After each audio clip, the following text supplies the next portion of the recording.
Bem-vindos, você tá no Bueiro Nerd e eu sou a Ivy. E quem vigia os vigilantes? Fala galera, aqui é o CJ Júnior, é muito bom estar com vocês e eu quero que vocês reflitam uma coisa: será que a gente vai ter um próximo Alan Moore na nossa geração? Ei gente, eu sou a Elaine e que HQ doida, meu Deus. Minha cabeça entrou em parafuso várias vezes e eu terminei sem entender nada. Eu sou Marcelo Pereira e, doutor, eu sou o Pagliatti. E no Bueiro Nerd dessa semana, estamos aqui com a Elaine, do Tá Tendo, pro nosso quadro Tá Tendo Review Nerd, que, como vocês já sabem, nele a gente discute um livro por mês. A Elaine vocês encontram no @tatendopodcast. Sigam eles lá no Instagram, interage lá com o Tá Tendo, eles produzem um conteúdo muito legal. Aproveite também para deixar aqui 5 estrelas no seu agregador de áudio. E sem mais delongas, vamos lá que o papo está bom demais.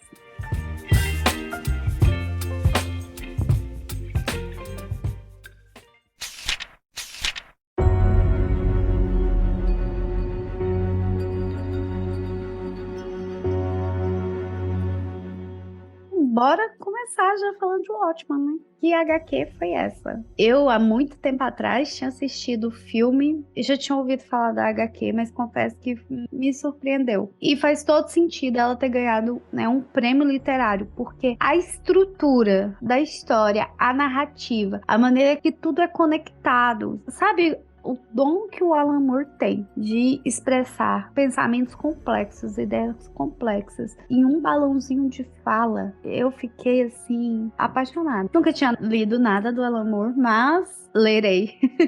Agora é fã. Já virei fã de carteirinha. Fiquei assim, extasiada, apaixonada. Pra gente que acompanha quadrinhos, o Alan Moore é uma droga que depois que tu entra, tu não consegue mais sair, porque tudo que ele escreve é bom, tudo. Extremamente viciada. Eu aqui em casa, eu não tenho o Watchmen, mas eu tenho a Piada Mortal, também é dele. É uma história curtíssima, mas simplesmente a história mais icônica do Coringa até os dias de hoje. Eu vi a animação e assim, a animação eu já fiquei impressionada, sabe? Com a narrativa, o quão forte, pesada ela é e reflexiva, né? Tanto a Piada Mortal quanto o Watchmen são muito reflexivos. Em a Piada Mortal, o Coringa quer convencer, né, o comissário Gordon de que todo mundo que tem um dia ruim pode se tornar um Joker. Ele dá pro Coringa uma coisa que nenhum outro autor tinha dado antes, que era uma tese. Sim. Tipo, o Coringa, ele passa a ter algo a provar. Ele quer provar que, na verdade, todo mundo é louco igual a ele. A única diferença é que a pessoa nunca teve um dia ruim o bastante pra surtar de vez. Nunca teve o gatilho,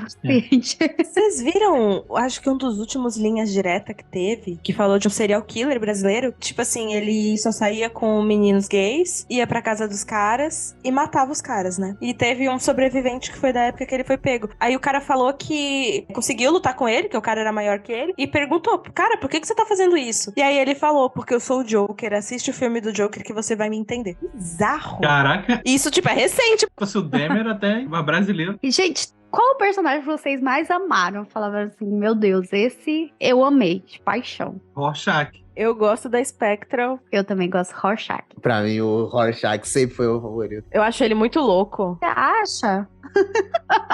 Eu acho que isso é uma das maiores artes do Alan Moore. É conseguir fazer personagens extremamente complexos. Personagens que têm muita camada. Sim. Eles não são rasos. E, tipo assim, eu sou uma pessoa que tô acostumada a ler. Então, eu entendo coisas com muita facilidade. Só que eu ia lendo, aí eu li o quadrinho 1, aí eu fui pro 2, aí eu fui pro 3, eu ficava, mano, o que tá acontecendo? O que eu perdi? O que eu esqueci? Tem uma história no meio da história, né? Você tá falando do Cargueiro Negro, né? É. Eu tive que ver vídeos explicativos depois que eu terminei, porque eu terminei pensando, eu entendi? Me senti muito burra lendo Watchmen. O Vinícius não tá aqui gravando com a gente, mas o personagem favorito dele é o Ozymandias, É. tá ligado? Que também eu acho um baita personagem. Ele é um baita personagem. Tem um personagem que não é o favorito de ninguém, mas eu acho ele extremamente bem escrito, que é o Comediante. Então, eu gosto dele um pouquinho.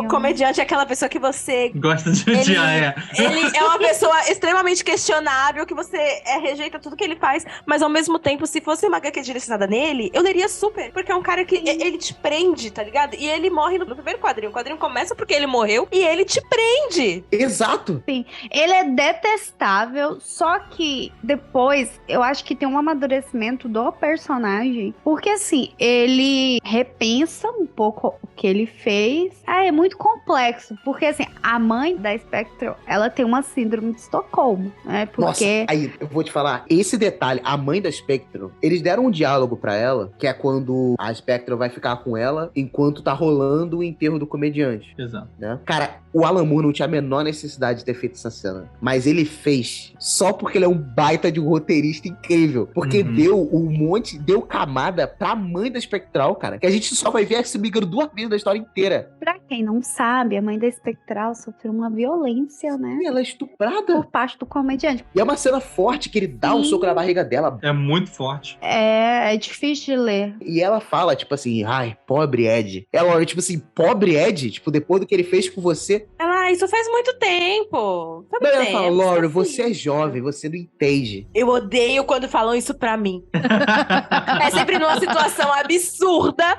que eu não aceito. A pessoa fala, você é jovem, você nunca casou, você nunca fez isso, por isso você não entende. Não, mas, cara, o que ela fala é de uma sensibilidade da escrita que ela fala, tipo assim, Laura, você é Laura, você é jovem, você não entende. Quando você envelhece, o futuro fica cada vez mais sombrio, mas o passado, mesmo com as suas piores partes, dá tanta saudade. Ela tinha maior saudade de ser gostosa. Sim. Ela é uma mulher que envelheceu em desgraça. Ela tá lá velha, sozinha, cheia de vícios, foi abandonada por tudo e todos. Então, pra ela vê no passado uma fuga daquela realidade merda que ela se encontra agora. Inglória, Ela teve né? um passado glorioso, né? Ela teve um passado glorioso. E ela gostava de ser heroína, né? Ela deixou abrir mão, porque ela engravidou. Um negócio que eu não entendi, em algum momento, eu não sei se estava escrito, não tenho uma memória, tipo, pra cravar aqui, mas em algum momento me veio a informação que ela tinha uns 60 e poucos anos. Já tava num asilo? Ué, que Ué, mas o que tem? Pô, tá nova! Tá nova! A terceira idade começa com 60. Tá nova hoje, né, amiga? Tá Não, nova! pode entrar, pode entrar. Não, amiga, Pra hoje em dia... asilo? Pra asilo? Gente, você pode fazer um monte de coisa com 60 anos. Amiga, você nunca viu os programas antigos, não? Como é que era o povo com 20 anos? Parecia que tinha 40. Ah, gente, meu avô tem 90 anos e sobe em árvore. Cavalga Seu ainda, avô, eu quero sabe? ver você com 90 anos subindo em árvore. Não sobe hoje?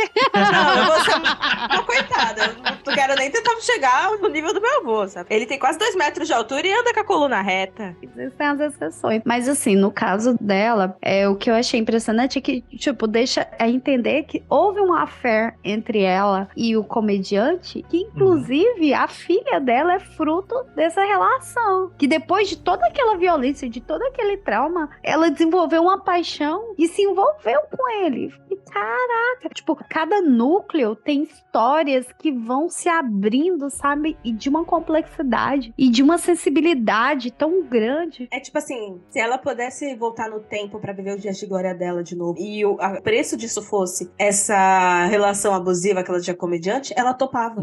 Ela gostava do comediante, ela teve uma relação com o comediante. Depois daquilo, a filha dela não nasceu daquela violência, foi depois. Teve um detalhe também que, nossa, esse detalhe é porque, tipo assim, o contexto histórico em que a história se passa torna a história ainda mais rica, porque ela se passa num período de Guerra Fria. Só que a presença daqueles super-heróis ali, especificamente do Dr. Manhattan, fez acontecer, tipo, o efeito borboleta das coisas que aconteceram no nosso mundo. Tipo, o Nixon nunca renunciou. Então ele foi reeleito várias vezes. E, tipo assim, os Estados Unidos, pelo universo de Watchmen, deu um couro no Vietnã por causa do Dr. Manhattan, né? No nosso mundo, os Estados Unidos perderam a guerra no Vietnã. Então isso mudou todo o imaginário dos Estados Unidos. E isso fez a história um contexto muito rico, cara. E eu achei interessante, além disso, a maneira que o Alan Moore escreveu os personagens. O fato dos personagens não serem amados, as pessoas não gostavam deles. Tanto é que no começo já tinha ali uma pichação, né? Quem vigia os vigilantes. As roupas extremamente caricatas, enquanto o Superman todo malhado, forte. O Coruja tem uma barriguinha de chope. O Coruja é muito real, cara. Cara, eles fazem a gente assim, cara, eu posso ser herói, sabe? Porque é muito real. Essa é uma parada que eu gosto muito na história, porque ela é muito realista em alguns aspectos. Tem uns detalhes, tipo, a gente vê algumas camadas que acontecem enquanto a história principal tá acontecendo, e tem essas características dos heróis, que são muito parecidas com as características na nossa realidade, das pessoas na nossa realidade. Eu acho que isso traz uma imersão maior na história. Eu ia falar, tipo assim, o próprio Rorschach, que ele é louco, ele é um psicopata. Ele é. E, tipo assim, ele não toma banho. Ele nunca tira a máscara, ele nunca tira a roupa. Ele é louco. E aí, quando a polícia pega ele, os caras falam, fedor. Tá ligado? Tipo assim, ele é o cara que ele surtou, tá ligado? Tipo assim, cada herói ali tem um problema psicológico sério. Tanto que, nossa, eu acho isso tão legal, porque ele mostra, tipo assim, a podridão daqueles personagens. E aí você vê o Dr. Manhattan, que já se elevou como entidade a tal nível que ele parou de se importar com a humanidade. Sim. Que raiva que eu tenho no Manhattan, velho. Eu odeio Nossa, ele cara. muito, cara. Ah, vai o macho escroto do... Claro que não, pô. É um deus, cara. Ele evoluiu a divindade. Em todos os sentidos, velho. Amiga, ele não se enquadra em nossos padrões, apesar de Mas ser ele do nasceu humano, como é que você perde isso assim? Que isso? Amiga, pessoas só com dinheiro perdem. Isso é verdade. O poder. Ok, parei aqui. Você me ganhou no argumento. Verdade. E mesmo assim, a pessoa que consegue ver, tipo assim, átomos, consegue andar pelo sol. Ver todos os tempos, tudo acontecendo, cria, diz, você quer água? Toma. Quer vinho? Toma. O Dr. Manhattan, ele é a maior prova do Alan Moore tirando onda como escritor. Porque o personagem é complexo. Tipo assim, existe uma dificuldade de você fazer histórias com personagens extremamente poderosos. Porque qual problema você pode dar pra esse sujeito? Aí você coloca um vilão mais poderoso. Aí vira o Dragon Ball. Você dá uma nerfada nos poderes, beleza. É o que todo mundo inventa, né? Mas com ele conseguiu falar, tipo, ninguém vai vencer esse cara e ele tá...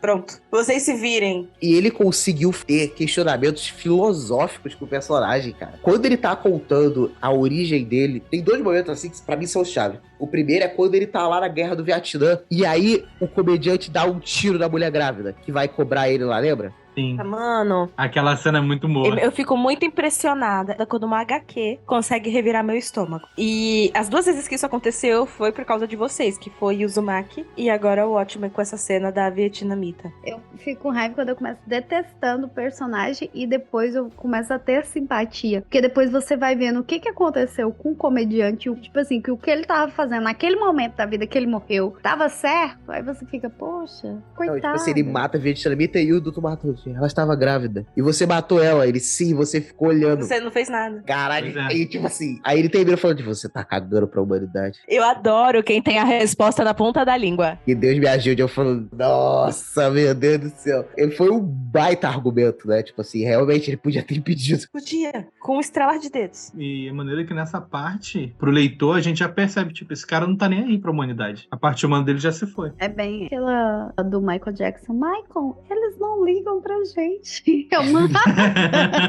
Ele não liga pra nada. Ele não liga nem pra sexo. Ele tinha que transar com a mulher dele. O que ele fez? Criou 2 clones e foi trabalhar. Ah, vai Não é? Que raiva. e ainda deu maior susto na mulher. Pô, mas aquilo ali faz todo sentido, gente. Ele é onisciente. Ele pode estar em todos os lugares ao mesmo tempo. Mas você quer fazer um negócio desse, chama uma terceira pessoa. Mas ele poderia dar quantas pessoas ela quisesse. Mas qual é a graça de você fazer com 3 pessoas e 2 serem a mesma? Você já perdeu o sentido da fantasia. Coitada da Lauren. Ela só se apaixonou por uma galera muito estranha. Ela é... Mas essa característica da onipresença dele, eu acho maneiro, porque eu acho que dá até mais força pro quão genial o Ozymandias foi na história, né? Porque ele conseguiu burlar isso. Todo momento eu ficava assim, pô, como é que o Manhattan não sabe que ele tá ali por trás e tal, mas a gente vê que o Ozymandias foi tão bravo que ele conseguiu fazer o que ele queria, independente da onipresença do Manhattan. E ele bugou lá o sensor. Ele conseguiu driblar a visão do futuro dele, para ele não descobrir qual era o plano. Genial demais, cara.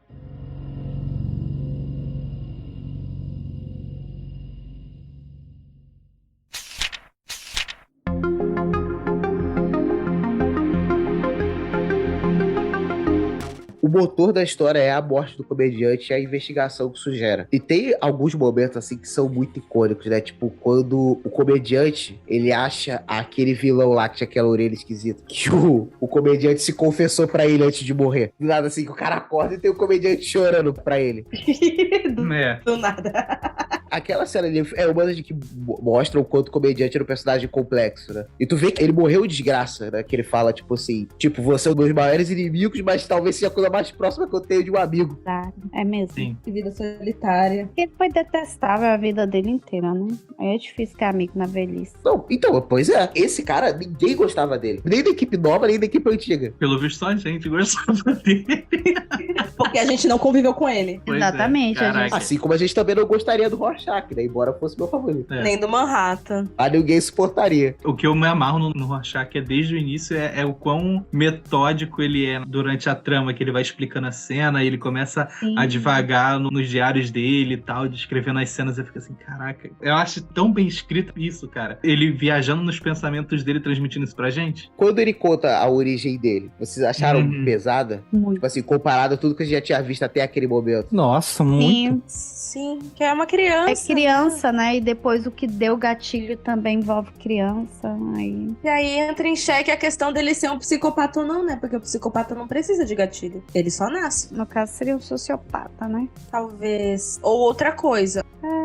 Ou só um traumatizado. Ou a gente precisa esperar o psicólogo dele terminar de analisar ele pra nos dizer o que ele tem. Uma das graças de Watchmen é que ele tá fazendo uma reimaginação das origens de super-heróis, tá ligado? E tipo assim, qual a origem do Rorschach? Tipo, ele é filho de uma prostituta e ele sofria bullying por isso, sabe? Tipo, Não só isso, ele via, né, os atos. Isso é traumático. Pensa, você vê sua mãe trabalhando nesse tipo de trabalho. É, eu só ficava pensando nisso. Quantas crianças já não passam por isso, cara? Sim. E aí tu vê como essa questão do trauma dele ver a mãe dele sendo abusada é que, tipo assim, ele foi acusado de assassinato. Ele não só foi acusado, como ele fez coisas horríveis. E a única coisa que pegou ele foi que a mulher deu uma entrevista falando que ele abusava dela. Aí ele foi, não, pô, tá me chamando de assediador? Tá de sacanagem? Que é isso? Foi a única coisa que ele sentiu. Eu acho que ele só não deu umas porradas nela porque ele tava com...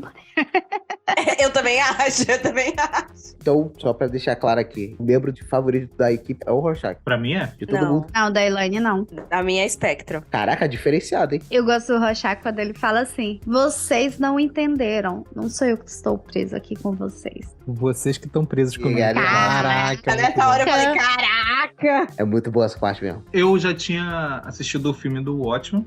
Não tinha o contexto da HQ, mas É diferente, né? é diferente. Mas eu percebi que, por exemplo, no filme teve umas cenas que eu, inclusive, até já conversei com o Marcelo. Uma cena, aquela cena do beco. Eu assistindo só o filme, sem ler HQ, eu achava super desnecessário. Mas depois que você lê HQ, você percebe que aquilo ali é pro fã. Aquele detalhe da cena do beco. Porque pra pessoa que não tem o contexto da HQ, aquela cena ali tanto faz. Não tinha por que estar ali. Mas pra quem sabe o que tá acontecendo na história, é maneiro de ser assistido. Mas a essência do filme em si, ela é totalmente diferente da HQ, porque no filme os personagens um dia já foram heróis amados e na HQ eles nunca foram, na verdade todo mundo desconfia. Na HQ eles são pansudinhos, né? Não são malhados, não são hiper fortes, diferente do filme. No filme você vê que eles são malhados e tal. E até o Marcelo uma vez no BN discutiu com o Gibi Nosso, né? Sobre o final, né? Que é totalmente diferente do filme pro final da HQ. Tipo assim, no final, a gente sabe que o plano do Ozymandias era usar aquela criatura alienígena pra meio que pacificar a Terra. Isso. Sim, então Ele ia sacrificar algumas vidinhas em prol, né, da paz mundial, já que a guerra entre a Rússia e os Estados Unidos ia acabar com o mundo. No filme, eles fizeram que o plano dos Ozymandias era usar o Manhattan pra isso, tá ligado? Antes eu achava o filme melhor, a ideia do filme melhor, porque como o Manhattan já tinha sido introduzido, eu acho que fazia mais sentido usar o Manhattan pra este fim. O lance, que depois o rapaz do Gibi Nosso Cada Dia, o Palmieri, argumentou bem, é que como o Manhattan ele foi usado como uma arma americana, ele não traria paz ao mundo. Traria todo mundo contra os Estados Unidos. Exatamente. Contra os Estados Unidos, entende? Então tinha o fato de ser um alienígena faz mais sentido por ser uma ameaça externa. Sim. Então, em suma, a essência foi distorcida. A visão, né, física dos personagens, como os personagens eram na HQ foi distorcida. E o final também, então. Não é que o filme é ruim, mas o filme... Eu gosto muito do filme. Porém, essa coisa de você disse que eles descaracterizaram os personagens é muito real. Porque, por exemplo, eles têm poses épicas, eles têm cena de lutas incríveis, o que não tem a ver com o espírito da HQ. Ah, isso não tem na HQ. A HQ é mó naturalzinha, né? Como realmente aconteceria. Que aquela história que até a Marvel teve um tempo que tava zoando, sabe? Da pose do herói caindo no chão. Sim. Não tem isso na HQ. Na HQ da Marvel tem. Agora, eu não vi o filme. O negócio que eu tô com expectativa é que eu vi que o comediante é feito pelo Jeffrey Morgan. Ele fez bem? Porque, tipo, perfeito. O filme tem... As atuações são maravilhosas. O filme é bom, tu vai curtir o filme. É bom. Mas ele tem essa diferença. Por exemplo, sabe aquela cena que o Rorschach, ele tá indo conversar com o Manhattan pra até avisar pra ele que o comediante morreu e tudo mais? No filme, quando ele vai invadir lá o local do governo onde eles estão, tá chovendo, e aí, tipo assim, ele tem uns trovões, assim, aí tem, tipo assim, umas poses, uma fotografia incrível, muito época, tipo assim, dele pulando, aí tem o raio no fundo, sabe? Tipo, Por que chamaram o Zack Snyder pra fazer esse filme? porque ele tinha bombado com 300, entendeu? Que também é uma HQ muito conhecida. Só que tem climas completamente diferentes. Eu concordo que o Zack Snyder não era o ideal. Quem seria o ideal? Zack Snyder, a galera hypa, mas, cara, eu não acho ele tudo isso. Ele tem uns fãs doentes por ele. É... Mas ele fez boa, ele tem mérito, sim. Tipo, ele tem Sucker Punch, ele tem 300. Ele tem o Liga da Justiça do Zack Snyder, né? O Snyder Cut. Que argumento é esse? Tu não tava defendendo o cara? O que aconteceu? Não, é porque, tipo assim... O argumento foi enfraquecendo conforme ele foi falando. Mas eu também não sei dizer quem seria o melhor, entendeu? Pra tu ter uma ideia, Elaine, o Alan Moore, ele é contra as adaptações de filme das suas histórias. Todas. O pior é que o desgraçado do Alan Moore, ninguém conseguiu provar pra ele que ele tá errado, porque todas as adaptações de história dele não ficaram boas, tá ligado? O Watchmen é bom, mas tá longe de ser o que a HQ original O Watchmen, eu acho que ela é boa, sabe por quê? Porque o Watchmen, por si só, já é, assim... considerada a melhor história em quadrinhos, já ganhou um prêmio de literatura. Então, assim... O cara tinha que fazer muito esforço pra fazer o mau trabalho ali. Exatamente. Por si só, a história já era boa, entendeu? Mas isso vale pra outras obras do Alan Moore. Por exemplo, V de Vingança. O quadrinho é um baita quadrinho. É um dos mais incríveis que vocês podem ler na sua vida. E o filme não chega nem perto, embora também seja um filme bacaninha. Mas não chega nem perto. O caso da Liga Extraordinária ainda é mais triste ainda, porque esse filme é péssimo, é horrível, é mal feito. E também é baseado numa baita HQ incrível. Você falou da animação da Piada Mortal. Pra mim, aquela animação ali não chega aos pés do que é a HQ. Pois é, eu vou ler a HQ, porque eu gostei da animação. Né? Eu gosto das animações da DC. Toda aquela parte da Batgirl não existe no quadrinho, pra ter uma ideia. Então, tipo assim, é muito difícil. Tanto que a série de Watchmen, que está hoje na HBO, eles se propuseram a fazer uma continuação e não uma adaptação. Até porque o próprio diretor da série, ele falou uma parada que seria melhor fazer uma continuação do que uma adaptação. Diz ele que nunca conseguiria achar um Rorschach melhor do que aquele do filme. E, de fato, aquele Rorschach do filme, ele ficou impecável como Rorschach. É impressionante. Ficou muito bom, cara. É impressionante. Muito bom mesmo. O roteiro da série também, eu gostei pra caramba, que eu fui assistindo a série em paralelo enquanto eu li a HQ. E as coisas que eu não gostei, não é que é uma crítica à série, é que, sabe, o lance da galera aí fazer vandalismo com a máscara do Rorschach, né? Tipo assim, eu não gostei disso porque eu achei que está manchando a imagem do Rorschach. Mas aí não é uma crítica à série, mas é ao mundo, né? Uma crítica ao mundo. E aí, eu achei muito bem colocado toda a questão que trouxeram dos KKK e tudo mais, mas isso não tem na HQ, né? Não, mas eu acho que isso é inclusive até uma crítica, porque assim, existem alguns personagens que são pra ser detestados, que tipo assim, não são pra você se identificar, eles não são legais, e as pessoas se identificam e trazem aquela causa, sabe? Hoje em dia a gente precisa falar o óbvio, e talvez seja a crítica de como a gente pode interpretar isso, das pessoas distorcerem, sabe, o que tá posto. Eu não acho que foi tão distorcido assim não, gente. O Rorschach, ele era um merda. Mas é isso que eu tô falando, não é pra você identificar. Não, mas é que, tipo assim, o Rorschach, ele era preconceituoso, ele era conspiracionista, ele só lia um jornal sensacionalista. Então, aquela galera ali da seita que usava a máscara do Rorschach da série, a bíblia deles era o diário do Rorschach.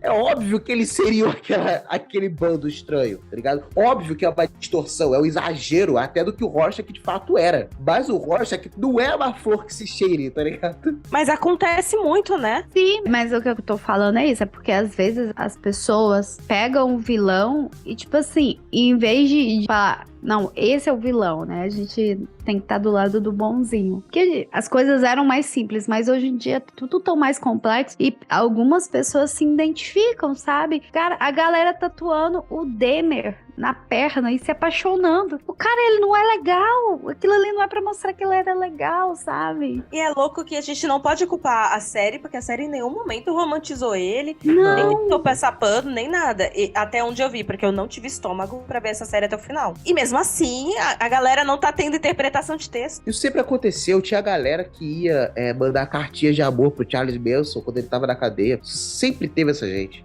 Se você quer arranjar uma namorada, é só você ser preso, né? Porque eu não sei o que acontece. Eu também não sei qual é essa magia. Fetiche é esse, né? Tem uma galera no TikTok, né? Tem uma bolha do TikTok só de mulher de preso. Vocês já viram? Não. Não. Delas se vangloriando de ser mulher de preso, das vantagens de ser mulher de preso. Isso eu já vi, não tá? sei. Eu nunca vi. Olha, vocês dois aí solteiros, encalhados. Pois é. Ó, Elaine dando a solução.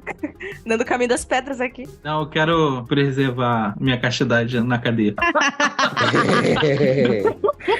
Ops, caiu o sabão. Não é nem com o réu primário que ele tá preocupado, é com outra coisa. Deixa quieto, melhor ficar aqui fora mesmo. Pois é, já que você não é o Rorschach, né? Os presídios são realmente perigosos. Exato. Eu estou preso lá com eles. Não é eles com você. Não é eles comigo. É perigoso.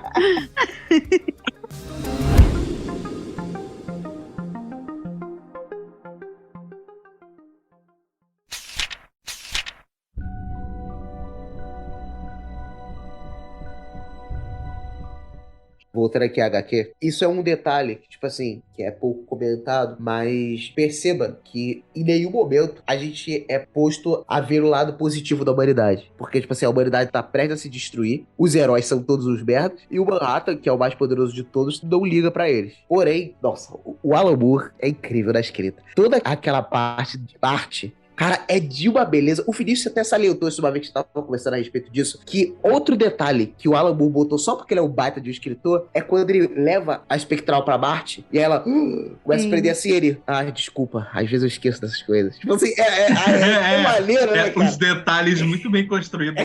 É bravo esses momentos, cara, é muito bom, muito bom. Caraca, velho, ele é um péssimo namorado. Ele esqueceu que os seres humanos precisam de oxigênio. Às vezes, essas coisas me escapam. Eu já tinha lido A Piada Mortal, que é do Alan Moore também. Eu gostei muito na época e eu esperava que o Watchmen fosse tão bom quanto. E realmente você percebe que o cara é genial, cara, na escrita, não tem como. E tu vê por que o Manhattan se convence a ajudar a humanidade? Porque, como ele via tudo num padrão lógico, tanto que nenhum argumento lógico faz ele retroceder do seu caminho. Mas o argumento que ele se apegou é bem idiota também, né? Não, porque... Gente, não me comprou, não. Por exemplo, ela fala, tipo assim, pô, todo mundo vai morrer. Ele falou, e o universo nem perceberia, sabe? Tipo, não tem argumento lógico. Mas não existe lógica no mundo que vai explicar uma mulher que foi espancada, estuprada, querer voltar pro estuprador.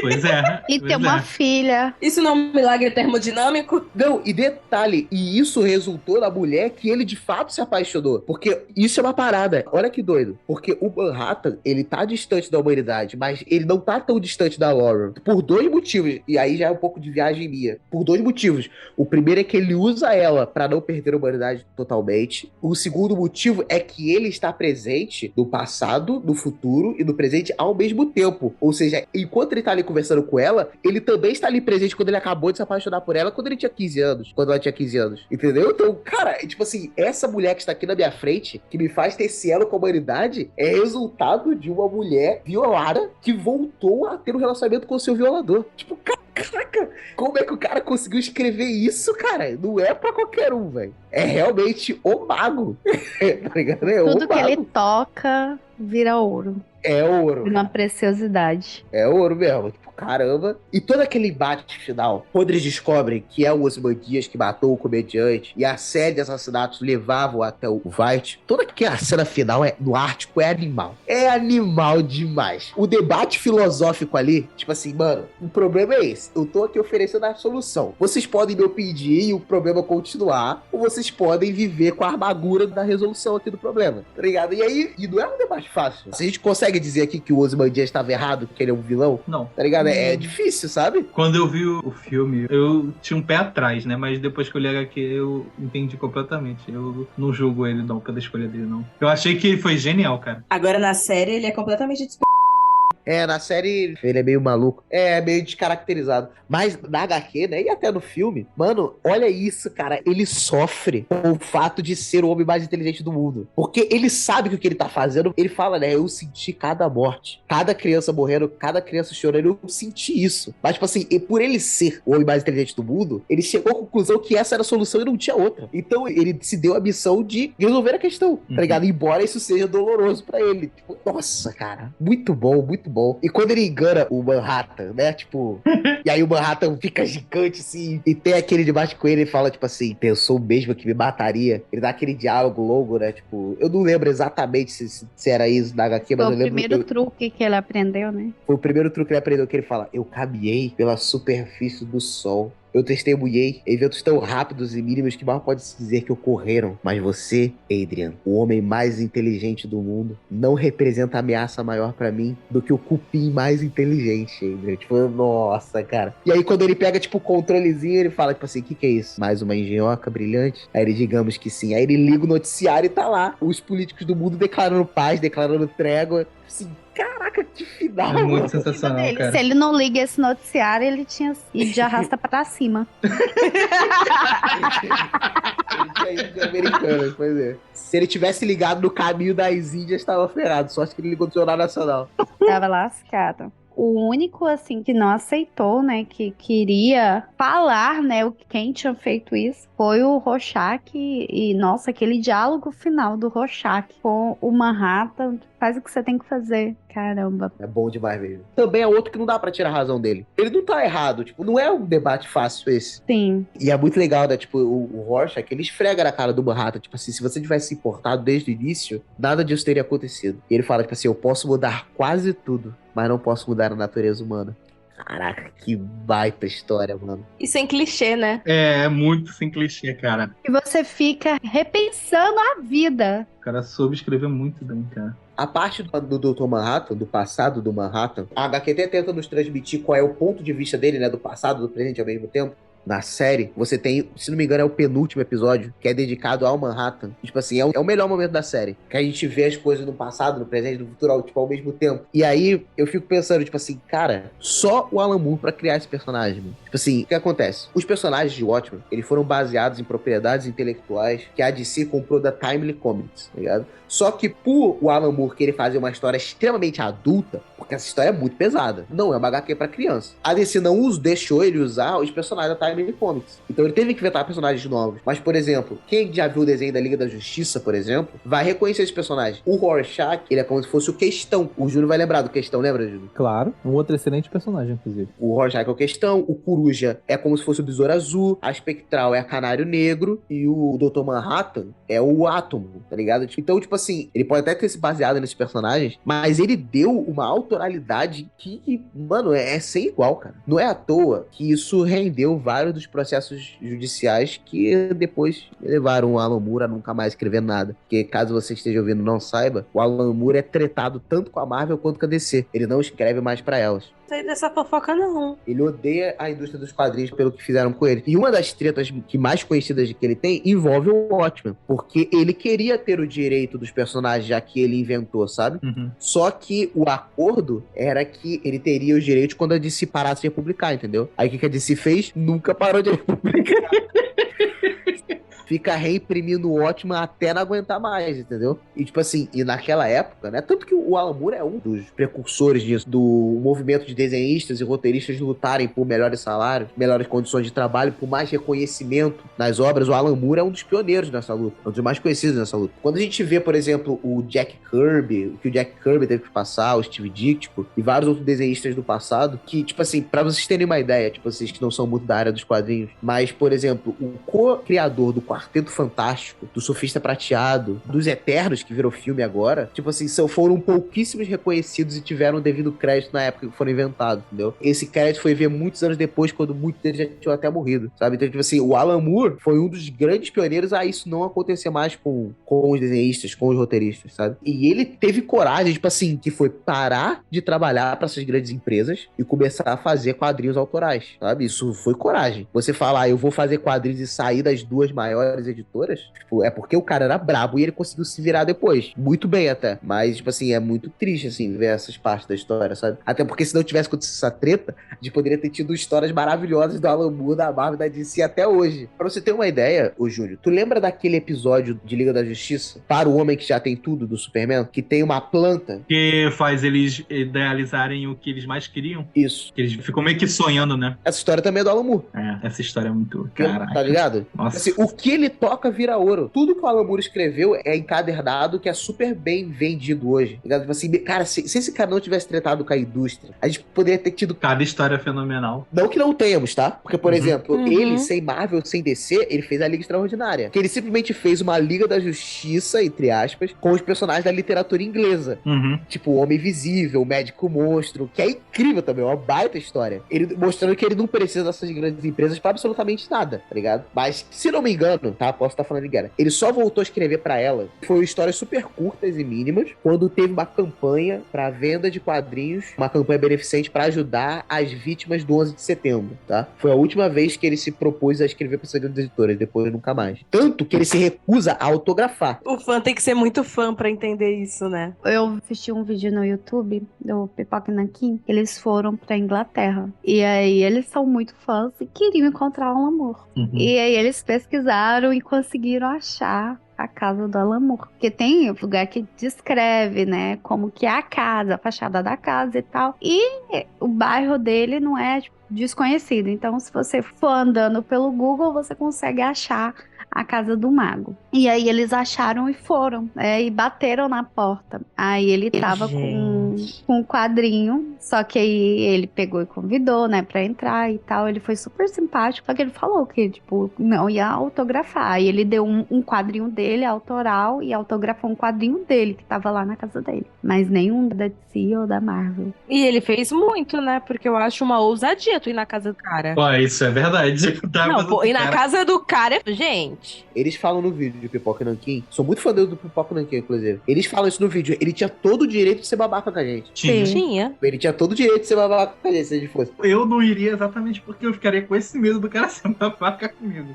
Aí eu não vim aqui Pensa pra o medo isso. que é você tá na tua casa de boa, do nada chega um fã. Você não sabe se é fã. Eu vou expor aqui, vou expor ela na internet. A Ivela chegou pra mim, quando ela e Vinícius foram pra Londres, ela chegou em mim e perguntou se achava uma boa ideia elas passaram lá na casa da Alan Moore. Eu falei, claro que não, pô. Tá zoando? Tipo assim, ele não foi babaca com os caras do Pipoca Nanquim, mas basta uma vez pra você sentir na pele como é, né?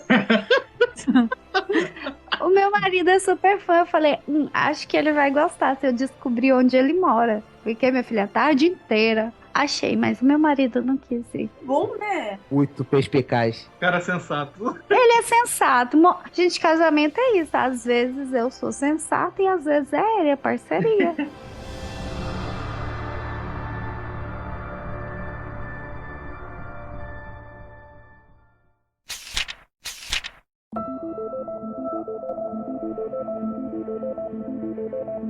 Você teve a série de Watchmen, e nos quadrinhos a gente teve um evento chamado Relógio do Juízo Final, que foi uma tentativa dos quadrinhos de fazer uma continuação da história de Watchmen. Vocês são favoráveis a fazer continuações de Watchmen? Porque, se liga, tem o seguinte argumento: a história é perfeita e maravilhosa do jeito que ela é, sem continuação nenhuma. E do jeito que ela acaba, que é aquele jornal sensacionalista encontrando o diário de Rorschach, dá a entender que o Alan Moore tinha uma continuação pensada em sua mente. Sim. Que graças a DC Comics nós nunca teremos essa continuação vendo a luz do dia. Fica aqui a nossa nota de repúdio pela não continuação. Eu sou a favor apenas se o Alan Moore fizer as pazes com a DC. Se for pra dar na mão de outra pessoa, não. Então acabou.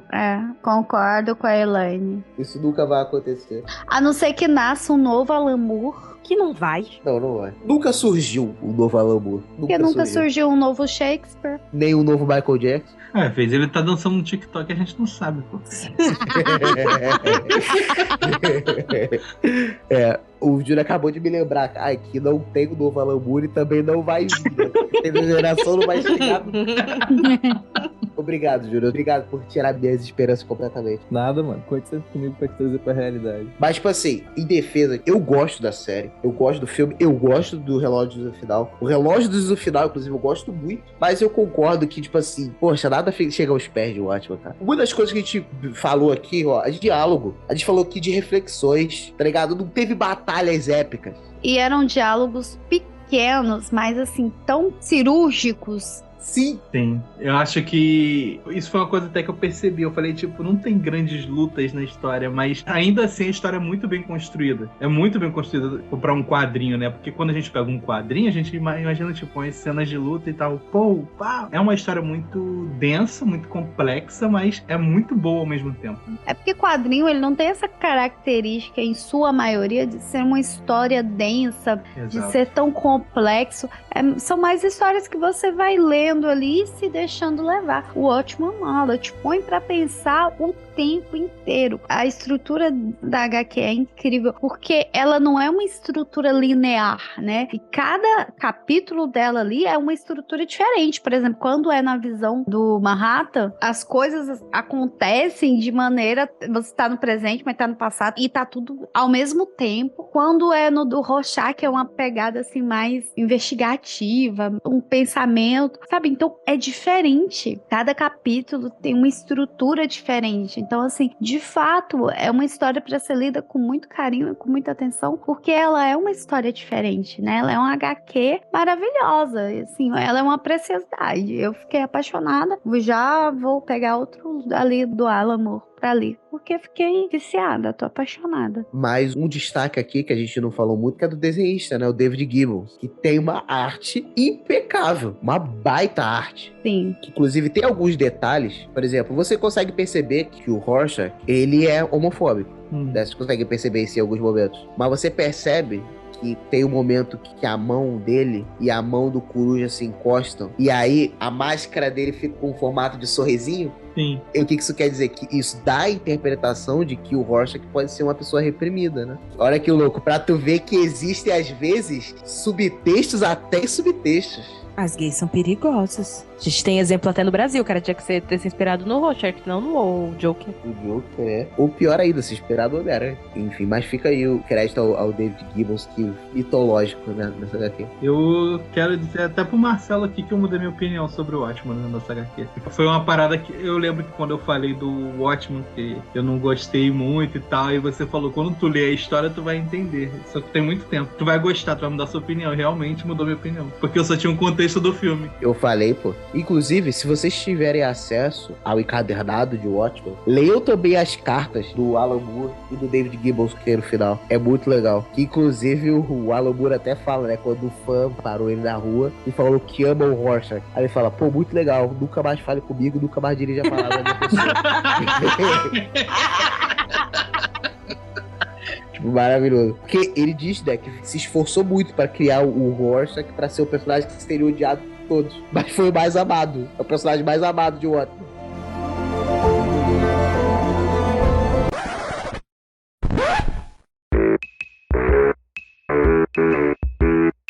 Pois é, não, o Brasil tem virado fábrica desses personagens de quadrinhos, né? Temos aí o Coringa brasileiro e no ano passado, antes disso, a gente teve o Homem-Aranha brasileiro, né? O MC Kevin. Assim? Ai, meu Deus. Nossa, Eu sabia. Eu vou sair dessa gravação. Caraca. Não. Ai, Deus, o Bueno Nerd já vai nascer cancelado, porque é cada coisa que solta. Agora que vocês estão viralizando, que você quer meter uma dessa, cara. Caraca, cara, eu não acredito. Senhor. Quando ele falou o Homem-Aranha brasileiro, pronto, já sei o que ele tá falando. Não, eu achei que ele falou uma vez que alguma favela aqui que tinha A Liga da Justiça? Não tinha? É tipo uma carreta furacão, pô. Não, você falou que tinha uma favela que era não. comandada É que, tipo pela assim, Liga da tem o. Batman. Tem o Batman, tem o Super-Homem e eles são criminosos. Eu achei que era isso. É tipo que dono ele da ia falar. boca. Eles usam esses nomes? Usam. O Rio de Janeiro tem que ser estudado. Precisa. Round 2. O que é isso? Isso aqui? Se eu te falar, você Não vai acreditar. não vai querer saber. É a estrela pra você ser a Mia do Rebelde? Não. Isso é um pedaço de pele? Esse é um pedaço do meu calcanhar. Eca! Deus, Júnior, não corta isso, não. Caramba, cara. Deixa isso no episódio. Ô, Júnior, coloque isso como cena pós. Eu não acredito que ele tá mostrando isso, não. Que Eu ainda nojo. perguntei, Que cara. pena que não tem vídeo ainda, né? Da hora que é pretinho, né? Não, que é muito grande isso aqui, caraca. Tá perdendo o pé, Marcelo. Cara, você tá se desintegrando? Que é essa? Pois é, acho que tô. Era um pedacinho, sabe aquele pedacinho de pele? Bota, vai, tu arranca e tal. Só que eu fui Ai. puxando, caramba. É que cobras trocam de pele, né? A É, gente o- esquece. Aí eu tava falando, ele mostrando, eu falei assim, cara, que é isso? O primeiro, ele botou muito próximo da câmera, pô, isso é uma pipoca? Aí eu, não, isso não é uma pipoca. Eu achava que era um pedaço de papel pardo, tá ligado? Eu tô trocando de pele, fui eu que enganei Eva. Até amanhã, gente. Vou dormir, enquanto ainda tenho meu pé. Beijo.